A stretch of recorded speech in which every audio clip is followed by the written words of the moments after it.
Welcome to a less train-wrecky, not another Baptist podcast. I am Matt Hensley, pastor of Mayhill Baptist, where it is about 2 degrees today, and it's been snowing nonstop since around 3 a.m. Well, actually, it just literally stopped. Kyle is probably dipping a slice of pumpkin pie in his pumpkin spice latte, and I'm willing to bet he's wearing that goofy little hat and a scarf around his neck, but he ain't with us.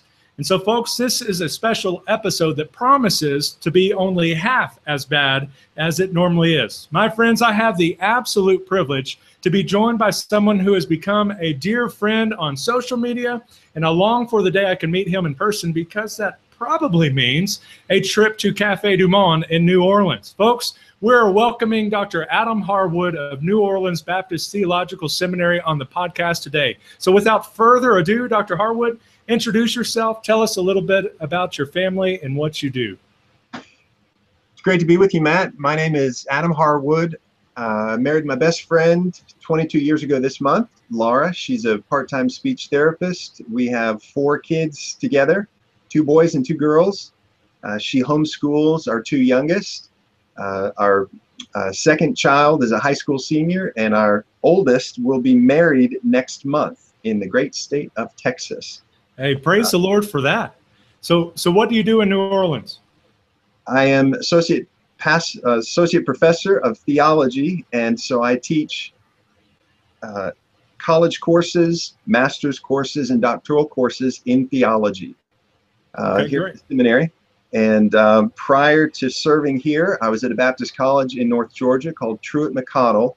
I taught there as a Christian studies professor. Before that, I was a seminary student and worked on my PhD, earning that at your alma mater, Southwestern Baptist Theological Seminary. I earned my MDiv and PhD there, and also have 12 years of experience in serving in churches in Texas and Oklahoma as education pastor, associate pastor, and even some time as a youth minister. Awesome. Well, we're in the throes of Advent, and we have something in common. We have 4 kids. All of ours are bunched together, 6, 8, 9, and 10, and yours are spread out a little bit. And so you've had several years now, or a couple of decades now, with kiddos, and we've been talking a little bit about some of the Christmas shenanigans that we do for Thanksgiving and Christmas, the different traditions that we may have. So as we get to know you, Dr. Harwood, what are some of your favorite family traditions around Christmas time? Well, like the Griswolds, we like to put out as many lights as we can on the house, see if we can trip the circuit breakers. We typically watch each year a couple of movies at Christmas. One, It's a Wonderful Life, Jimmy Stewart. Second, Elf, Will Ferrell. You Sit on a Throne of Lies. Yeah. And of course, we read the Christmas story to the kids before they tear into their gifts on Christmas morning. Awesome. So that has been a contentious topic here on the podcast because Kyle jumps into Christmas on November 1st, and we called him a heretic for that. You know how quick we can be with that word, but we jumped right in with November 1st that he was a heretic. For us, we wait until Black Friday is kind of behind us and Thanksgiving's behind us, and we watch Elf as soon as we get home from Thanksgiving. Now that's a couple of days. Normally that would be the day after, but now that we're several hours away, we jump into Elf, and then we kind of work our way through some of the Santa Claus movies and the Polar Express, some of that nonsense, and we start the day with an Advent devotional, and they turn over the Advent numbers and so forth. And so it's neat that our kids are sort of young, and we're kind of in between the whole Santa thing, and we had one write to us that Dear Santa, i.e. Mom and Dad, and so it's kind of good that we're sort of after that, and so now we can just have fun and enjoy the holiday together, not tiptoe around at midnight trying to put stuff together. So similar stuff here at the Hensley house, but I suspect one difference, though, in our 2 Christmases is going to be that it'll be negative 20 degrees here, perhaps, and I would guess maybe 75 or 85 in New Orleans. What will the weather be like around Christmas in New Orleans? You're right. It could be 75. Right now we have overcoats on and we've got heaters going because it's in the low 40s. And for us, that's just insane. That's about as cold as it gets. Well, they do give me a hard time about that because I'm coming from San Antonio, where about the coldest it ever got seemed to be 120 degrees. But no, so I'm coming here and it's 50 degrees and I'm bundled up with my hoodie and everything on my runs, and like, what is wrong with this guy? Well, folks, I begged Dr. Harwood to come onto the podcast one so I could finally meet him face to face. But he's been so helpful to me over the first few months of my ministry here in Mayhill as I've pastored here in New Mexico. But recently, Dr. Harwood wrote a book or compiled a book or on a topic that we touched here a few episodes ago, kids in ministry. The good news is that he didn't listen to the episode, I don't suspect, so he doesn't realize how wrong Kyle and I probably were. But tell us, brother, what's the name of the book? How long did it take you to write it? And what do you hope it accomplishes? Thanks, Matt. I appreciate it. I have a copy here. I just got my copies yesterday, and so I sent you a couple of copies today. Literally, it's in the mail, Matt, your copies. Awesome. But this was published by B&H Academic. It's called Infants and Children in the Church, 5 Views on Theology and Ministry. So that's the cover. And this is a 5 views book on theology and ministry. And it is sort of academic, but I think it's accessible. And so the target audience is pastors, anyone who serves in church ministry, and parents. And what we did is, this is based on a conference. In 2015, NOBTS hosted a conference, and we had representatives from 5 different Christian perspectives that came. This sounds like the beginning of a joke, but it's true. We had a Roman Catholic, a Lutheran, Eastern Orthodox, Presbyterian, and a Baptist. And we all came together, and we answered the same 4 questions on theology and ministry with children. And then we took those presentations and responded to one another in the chapter format. And so then what we end up with when we throw an introduction at the front and then a conclusion, we end up with a 5 views book. And so the 4 questions we each answered were, how do we understand the effects of original sin? And how do we understand infant salvation? And how do we understand that children enter the church? And then how they're discipled in the church. So original sin, infant salvation, baptism, and discipleship. Awesome. And so was there a huge fight between the Baptists and the Presbyterians and all of those guys? Like, was it just a knockout Royal Rumble there at New Orleans? Well, it was a real peaceable discussion, but what happened after we each made our presentations, we had a panel discussion at the end, and this is available on YouTube, you can see it. But just a few minutes into it, what happened is it became 4-on-1. Because even though each of those traditions have distinct views and they have differences, they all have this in common, that all of them baptize children and we don't.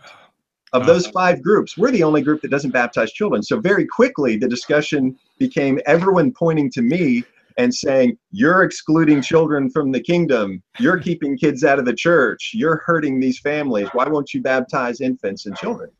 And so it was really enlightening. And I should have realized that going into it, but frankly, it just never occurred to me. Because I'm surrounded by people all the time who hold the same view about baptism and professions of faith. So that was a fun experience. That's something I even know from, Facebook. I've got, a wide range of friends from all different political backgrounds, all different, Christian, not Christian backgrounds. Every type of denomination is in there in some shape, form, or fashion, it seems like. And so it's like the moment you share your opinion, it's on. And so that's interesting. But hopefully you were able to right their wrongs in that, or at least it was cordial, and I'm sure God was glorified through it. But thanks for sharing it. One of the things you shared was how it is a little more academic, but you do believe it is accessible for the kind of everyday pastor or maybe parents. Is this something that would have a format that maybe a staff that includes a pastor and a children's minister, a nursery director, that kind of thing, where maybe they could read this together and discuss it along the way? Or how do you think that would really work for a staff maybe working through this book together? I think that would be an ideal format. I think that it's material that they would be able to read, and I think it would be beneficial specifically because when I was in the local church context, I remember that just west down the street we had a Roman Catholic church, and then east down the street we had a Presbyterian church. And in those particular scenarios, those churches baptized infants, for example, and of course we didn't. But at the time, if you would ask me, why is it they baptize children? Why do we not talk about that at length? I'm not sure I really could have said much about it. Yeah. And then you throw in Lutherans and the Eastern Orthodox, and then you have some of the practices that look similar, but they have different reasons or justification for each one of them. And so, again, a multi-views book is helpful because it's not one person telling you information about these other groups. It's advocates from each of the groups telling you this is why we're doing this, this is why we believe this, and then interacting with one another. And so it's helpful to see the similarities as well as the differences. But no, I think a staff reading it together would be ideal. Awesome. It sounds like a book that I needed about two years ago. I was pastoring a church in Texas, and we had a couple join that was about to adopt a little boy, and they had both been raised in the Presbyterian church. And so they came in, and one of their first, and we were technically non-denominational in terms of cooperation, but Baptist in theology. And they came and wanted to know, did we baptize, infants? And we didn't have a baptistry in the church. We did everything in the pool. So there was really nothing to really indicate for them that we were any different than what they've been used to. And I had, some background in studying that in the past. So it was helpful at least to have that to kind of walk them through what we believed and why, and the differences there. And we did, what some would call a child dedication. We did it more as a parent dedication, that we're committing to raise up this child in a godly home and teach them the word and disciple them, so forth. And so we did that, and it seemed to be a good happy medium for them, which kind of made me a little worried that maybe I was too Presbyterian with it. But this would be a great book for me then, and I believe it would be great for me now. And so I thank you for sharing that, and I hope we can get this in the hands of a number of our listeners. One more question, or actually two together, about this book, and then you're really off the hook to a degree. First, why on earth should our listeners buy this book, and where can they do so? Why should they buy the book? Recently, I heard J.D. Greer say, if you buy my book, proceeds will go to benefit hungry children. And then he went on to name his own children. Yeah.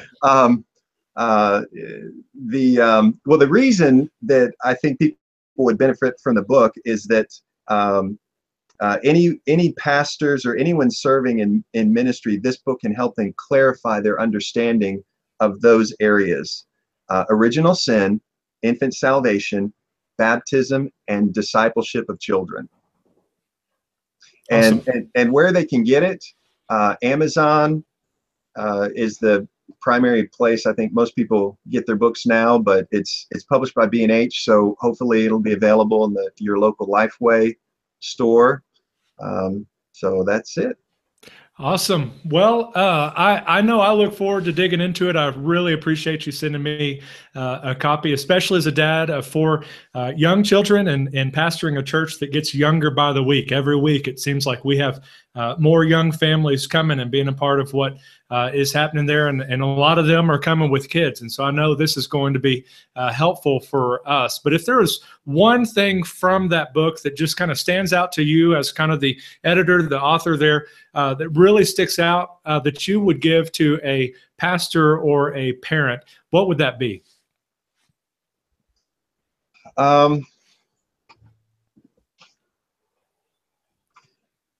This sounds really basic, but children matter to Jesus. Children matter in the church, and sometimes we may think of a younger generation as the church of tomorrow, and that's true. They may be the leaders of tomorrow, but of course, infants and children are also the church of today.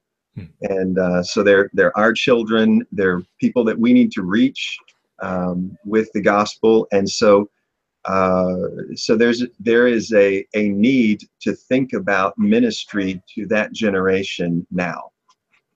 Awesome. I appreciate that very much. And I come from the background as well as a student pastor for most of my time in ministry. I was briefly a children's minister for a while and realized how much I hated kids. So I'm just kidding. It jumped into student ministry. And I'll be honest, just hearing you say that, it's something I know, but like in practice, it's easier for me. Just hearing you say that, the first thing that popped in my head was it's easier for me to think of how practical it is for students to be involved in the ministry of the church. We tried to have a family integrated youth ministry with, them involved in the ushering, them involved in the music and the choir and serving and greeting. We tried to have them involved in everything because they were students and we didn't see them as the leaders of tomorrow. We wanted them in the church and in the ministry of the church now. To be honest, it has never crossed my mind of how it's important for even the children to be a part of that as well. And so thank you for sharing that. That was a convicting and encouraging word. And so I appreciate that. Well, folks, that is about it for us. We thank Dr. Harwood for joining us, and I hope this helps our listeners and y'all think through children in ministry and infants in ministry, and maybe go a little deeper than what Kyle and I were able to pontificate about a few weeks ago. But we certainly ask that you follow us on Facebook at Not Another Baptist Podcast and on Twitter at NAB_podcast. Throw down a 5-star review, especially if you like it, maybe since Kyle wasn't here. And so this would be a great time to really make him feel bad. As always, may your coffee be as black as night and as bold as the gospel you proclaim. Dr. Harwood, thank you for joining us. Have a wonderful day, and God bless you as you serve him.